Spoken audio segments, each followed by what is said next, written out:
O que são organelas citoplasmáticas?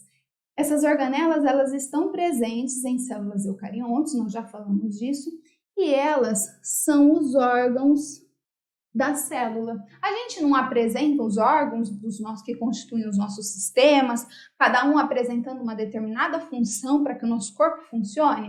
As células também têm que ter as estruturas que desempenham funções específicas para que ela funcione bem.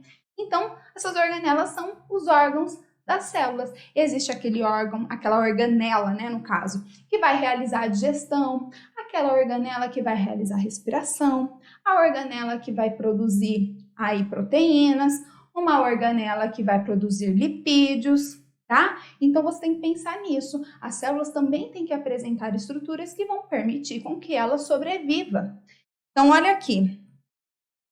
Cada uma então tem a sua função específica. Só que é claro, gente, que a maioria delas, elas estão presentes em todos os tipos de células eucariontes. Mas existem aquelas outras estruturas aí que estão presentes apenas em um ou outro tipo celular, que a gente diz que são características de um tipo celular eucarionte. E aí, por isso, eu coloquei essa imagem aqui para vocês dessas células eucariontes aqui. Uma célula animal, uma célula vegetal e uma célula de fungo. Vamos olhar. Olha para a célula animal. Então, uma célula animal, ela tem no interior ribossomos, lembrando que ribossomos também estão presentes nas células procariontes, né? Mas olha aqui, ribossomos, mitocôndrias, retículo endoplasmático, complexo de Golgi, olha o núcleo aqui e olha os centríolos. Os centríolos, gente, eles são característicos de células animais, eles não estão presentes em células vegetais ou de fungos, tá? Olha para a célula vegetal, ela também apresenta mitocôndria, núcleo, retículo endoplasmático, complexo de Golgi, mas ela apresenta isso aqui, ó, cloroplastos, tá? Tem uma parede celular e tem um vacúolo bastante grande e característico. Então, olha aqui, um tipo celular, vacúolo, ele é característico de qual tipo celular? Característico da célula vegetal. E aqui a gente tem uma célula de fungo, tá? A célula de fungo, ela tem algumas características que são mais semelhantes à célula animal, enquanto outras fazem com que elas sejam mais parecidas com as células vegetais. Por exemplo, a célula de fungo, ela não tem centríolo, também não tem cloroplasto, mas ela apresenta invacúolo. Não é tão grande ou característico como da célula vegetal, mas ela apresenta, assim como apresenta a parede celular.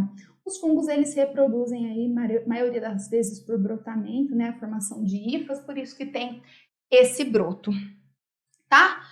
Falamos as carinhas aí, olhamos para as organelas, é importante que vocês saibam a carinha aí das organelas, tá? Identificá-las, mas claro que saibam as funções que elas desempenham nas células. Então vamos falar delas agora.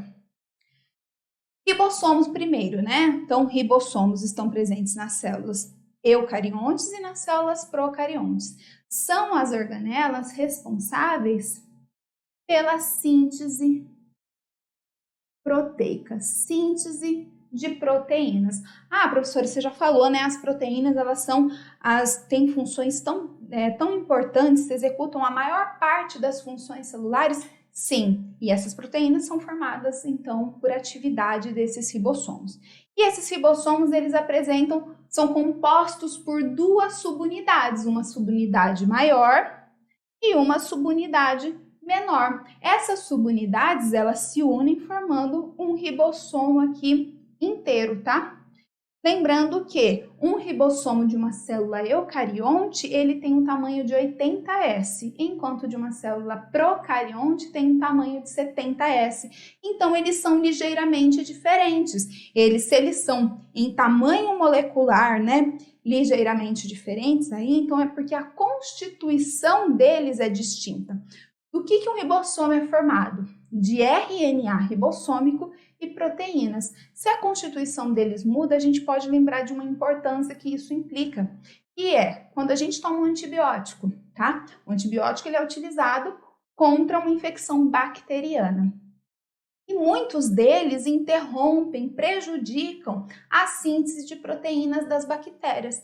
Por que a síntese proteica da minha célula não é prejudicada quando eu tomo um antibiótico? Porque ele é específico para a constituição do ribossomo da proteína e é diferente da constituição do ribossomo da célula eucarionte. Entenderam? Aí uma grande importância é isso.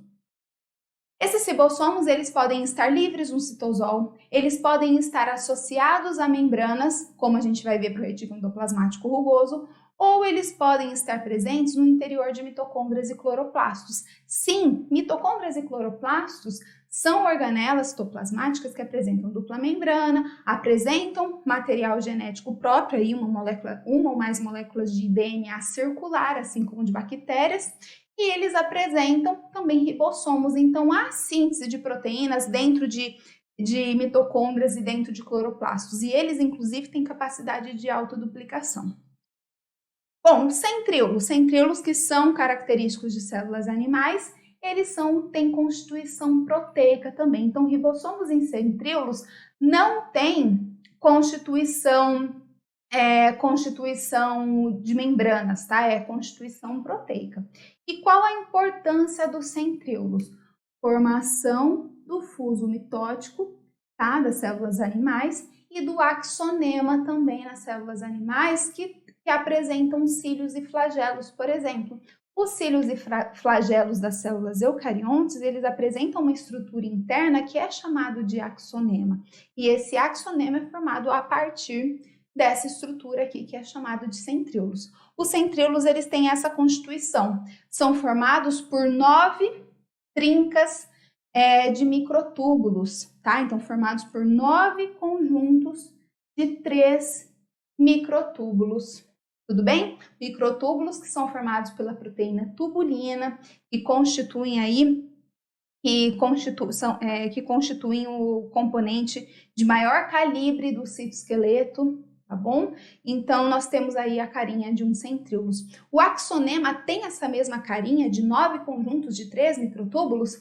Não, quando o axonema se forma a partir dos centríolos, ocorre um rearranjo desses microtúbulos formados, e aí a constituição do axonema é 9 conjuntos de microtúbulos, 9 conjuntos de 2 microtúbulos periféricos, mais um par de microtúbulos centrais. Tudo bem? Vamos para as organelas membranosas. Aqui, ó, retículo endoplasmático rugoso e retículo endoplasmático liso. Diferença entre eles é que no rugoso existem ribossomos aderidos às suas membranas, e é por isso que a gente está vendo esse granuladinho aqui, ó, na membrana do retículo endoplasmático rugoso. São os ribossomos aderidos à membrana. Retículo endoplasmático liso, chamado de liso porque não tem ribossomo aderido. Eles têm funções distintas? Têm funções distintas. Quais são elas? Olha aqui. Se os ribossomos realizam síntese de proteínas, o retículo endoplasmático rugoso que possuem ribossomos aderidos, vão realizar a síntese proteica também, tá? Esse retículo endoplasmático rugoso, ele está presente em maior quantidade em células especializadas na síntese proteica, como as células do pâncreas e também nos fibroblastos, que produzem colágeno, as células do pâncreas, por exemplo, que produzem a insulina, tá? A insulina e glucagon são hormônios proteicos. Esses hormônios são produzidos ali e é necessário muito retículo endoplasmático rugoso para que eles sejam produzidos. E aí você poderia me fazer a seguinte pergunta: prof, por que precisa de síntese proteica nessa organela se já existem ribossomos livres no citosol das minhas células que vão realizar a síntese de proteínas?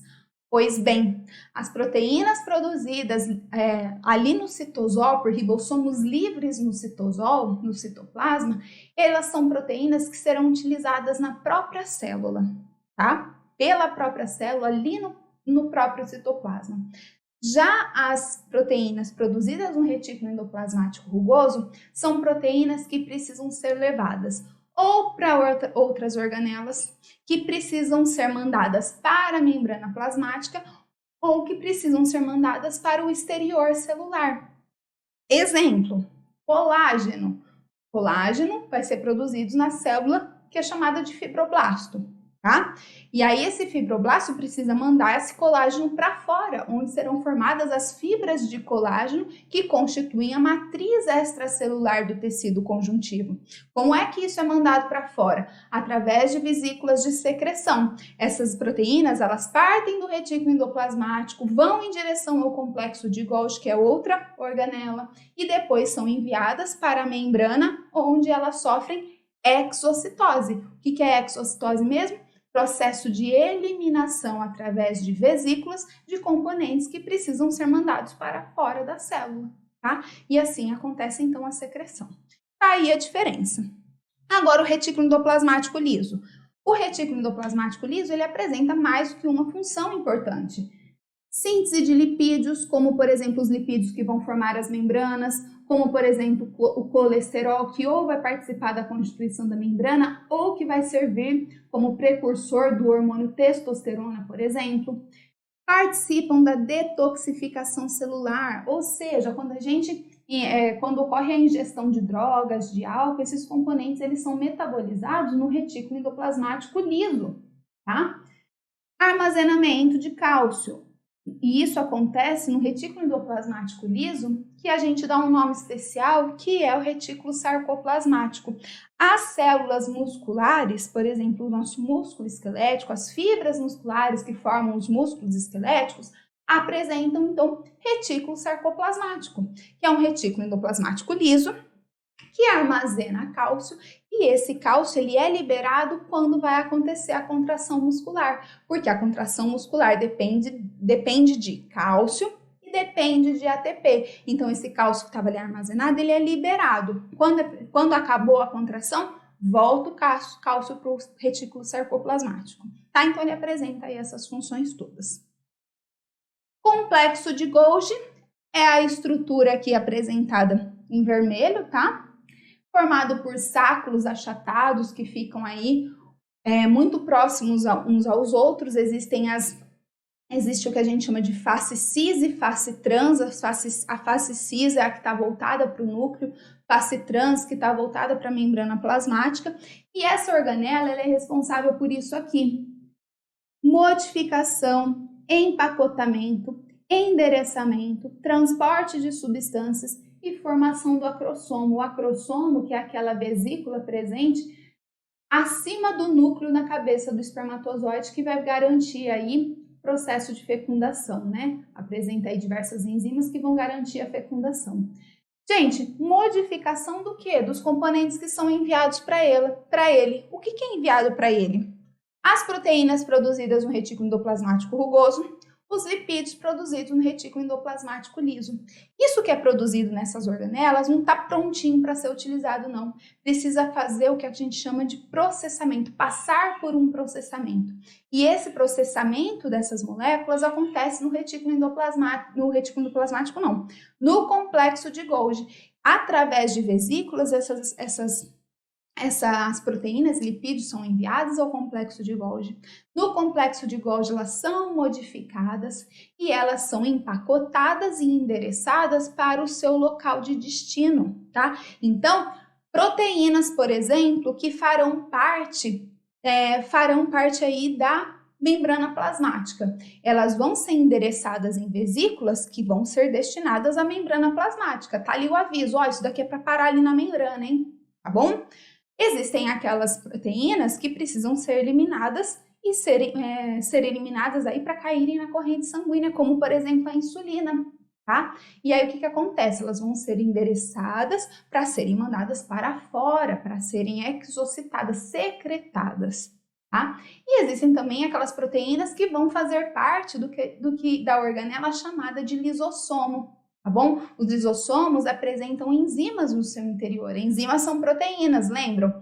E isso foi produzido no retículo endoplasmático rugoso. E aí essa vesícula vai receber esse endereçamento. Ó, isso daqui não vai ser mandado para lugar nenhum, não. É para virar lisossomo.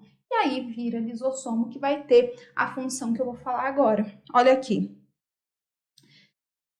Lisossomo, função de digestão intracelular, tá? O que é a digestão intracelular, gente? Digestão daquilo que precisa ser digerido, ou daquilo que está velho dentro da célula, ou daquilo que veio de fora da célula. Por exemplo, vamos pensar num macrófago. O macrófago é uma célula com capacidade de fagocitose, tá? O macrófago, ele viu ali uma bactéria que entrou no meu corpo e ele foi lá e fagocitou, englobou essa bactéria.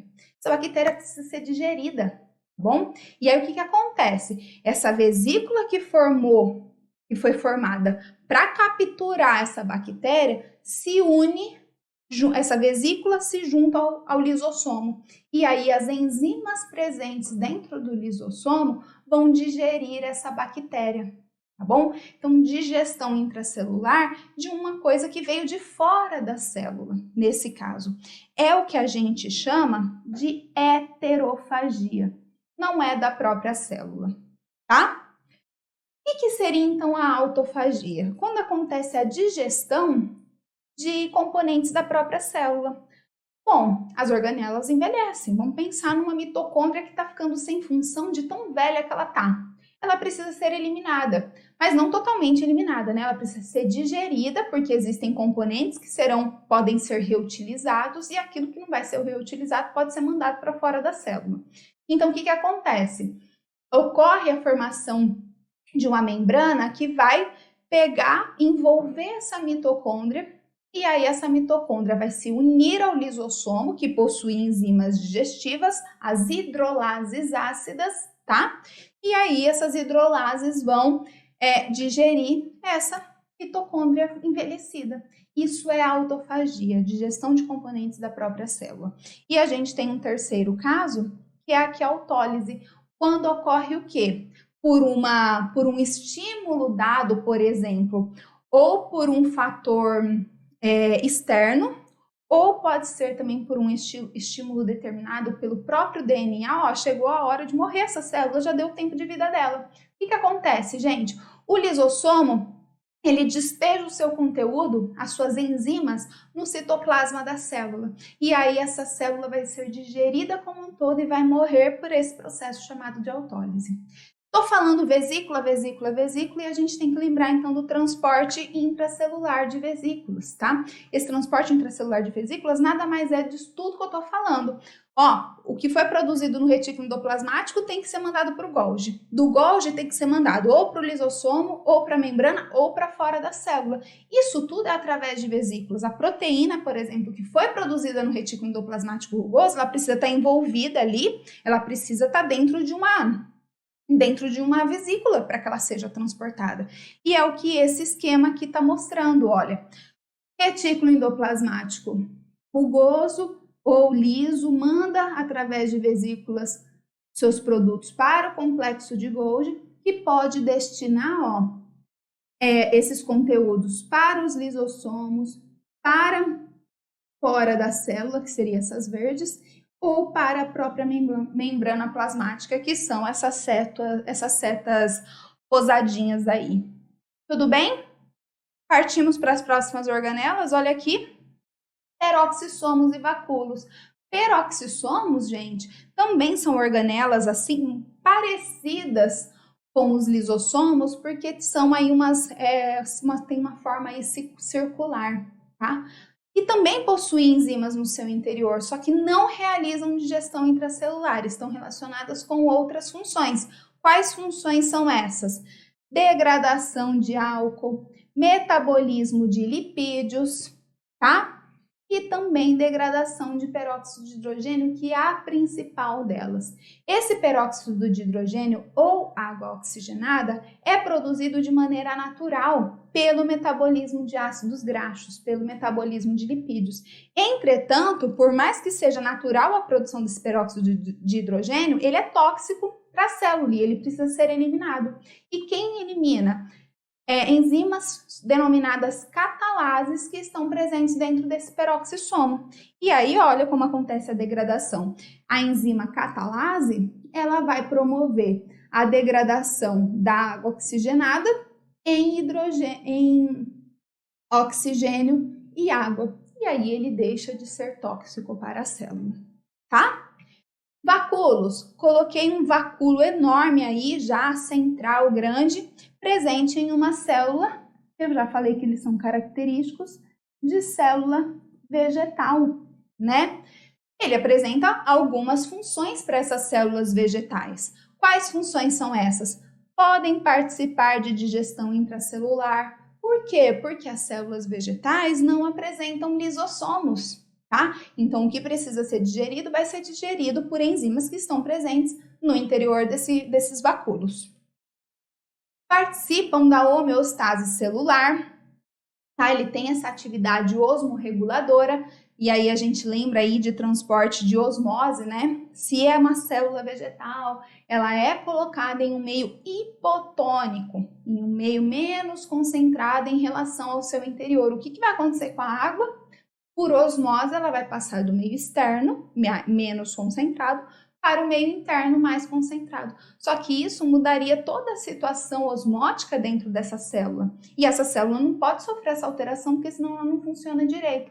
Mas essa célula apresenta vacúolo. Então, o vacúolo, ele vai armazenar esse excesso de água que entra nessa célula. O vacúolo cresce, ele ocupa aí grande parte do citoplasma. Essa célula não estoura porque ela tem a parede celular rígida. Essa célula fica túrgida, tá? Ela enche de água. E aí, esse vacúolo, ele também pode ir liberando aos poucos o seu excesso de água da célula para o meio externo. Outro ponto, típicos, já tinha falado, né? Típicos de células vegetais. Por fim, vamos falar de outras duas organelas, que são as mitocôndrias e os cloroplastos. As mitocôndrias e os cloroplastos, já falei, apresentam dupla membrana, o que a gente chama de membrana externa e o que a gente chama de membrana interna.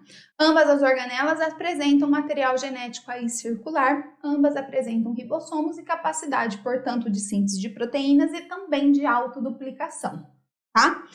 Bom, outra característica aí que a gente precisa saber, para mitocôndrias, qual é a função?